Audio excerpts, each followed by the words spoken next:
의뢰인의 행복만 생각합니다. 법률 문제로 고민에 빠지신 분들에게 정확한 정보를 제공하여 현명한 선택을 하도록 도와드리는 소송 가이드입니다. 상가 임대차 계약이 끝나가는 시점에 세입자가 갱신 요구권을 행사했습니다. 문제는 제가 해당 점포를 운영하고 싶어 갱신 요구권을 거절하고 싶다는 겁니다.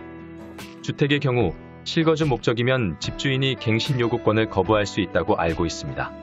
상가도 건물주가 실사용 목적이라면 갱신 요구권을 거부하거나 명도 소송을 제기할 수 있나요? 계약 갱신 요구권을 두고 건물주와 세입자 간 눈치 싸움이 치열합니다. 주택 임대차에서 실거주를 목적으로 한 갱신 요구권 거부와 달리 상가 임대차 관계에서 건물주가 실사용 목적으로 세입자의 갱신 요구권을 거절한다면 상황은 간단치 않습니다. 주택의 경우 임대차 3법에 따라 실거주 목적에 한해 세입자의 갱신 요구권을 거부할 수 있습니다. 하지만 상가 임대차 보호법은 이에 해당하지 않고 상가 임대차 관계에서는 건물주가 실사용을 이유로 세입자에게 갱신 요구권을 거부하거나 명도 소송을 제기할 수 없습니다. 계약 갱신 요구권이란 계약이 끝나기 6개월 전부터 2개월 전까지 건물주에게 계약 연장을 요구하는 세입자의 권리를 말합니다. 건물주는 정당한 사유 없이 거절하지 못합니다. 상가의 경우 10년을 초과하지 않는 범위에서 행사할 수 있습니다. 주택 임대차에서는 실거주 목적으로 집주인이 갱신 요구권을 거부했는데도 세입자가 버틴다면 명도 소송을 제기할 수 있지만 상가 임대차에서는 불가능합니다. 만약 상가 임대차에서 실사용 목적의 갱신 요구권 거부가 받아들여진다면 노력으로 일궈낸 세입자의 상권을 훼손하는 일이기에 주택 임대차보호법과 다른 것입니다. 그런데도 건물주가 점포 운영을 목적으로 세입자의 갱신 요구권을 거절한다면 세입자의 권리금 회수 기회 방해로 간주돼 오히려 손해배상을 해줘야 합니다. 명도소송이란 건물을 비워달라는 취지로 건물주가 세입자를 상대로 제기하는 소송을 말합니다. 통상 명도소송은 길게는 21개월, 짧게는 2개월의 시간이 들어갑니다.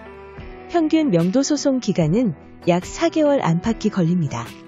만약 건물주가 실사용 목적으로 기존의 세입자를 내보내고 싶을 때는 어떻게 대처해야 할까요? 이런 경우 건물주가 순수하게 실사용을 목적으로 세입자를 내보내고 싶다면 세입자와 충분한 보상 합의를 통해 내보내는 것이 안전합니다. 이와 별도로 상가 임대차에서 건물주가 세입자의 갱신 요구권을 거부할 수 있는 경우도 있습니다.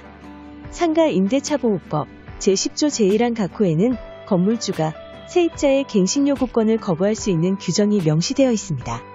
구체적으로 세입자가 3기분 이상 임대료를 연체했을 경우 건물주와 상의 없이 무단전대를 한 경우 임대차 체결 당시 철거 또는 재건축 계획을 세입자에게 고지하고 계획에 따른 경우 계약갱신 요구권을 거절할 수 있습니다. 건물주가 상가 임대차보호법 제10조 제1항 각호에 규정된 사유로 갱신 요구권을 거절하고 계약 해지 통보를 했음에도 세입자가 버틴다면 세입자를 상대로 상가 명도소송을 제기할 수 있다는 것을 참고하세요. 소송 가이드는 법률적으로 문제가 될 수 있는 부분에 관해 상세히 설명을 드리고 그 해결책에 관하여 근거 법령 및 관련 법령을 제시하는 길잡이를 해드립니다. 항상 노력하는 자세로 의뢰인의 이익을 최우선하는 모습을 보여드리겠습니다. 그 밖에 더 많은 정보는 네이버 소송 가이드 카페로 오시면 확인하실 수 있습니다. 내용이 마음에 드셨다면 구독과 좋아요, 알림 설정 부탁드립니다. 더 좋은 내용으로 찾아오겠습니다. 꼭 승소할게요.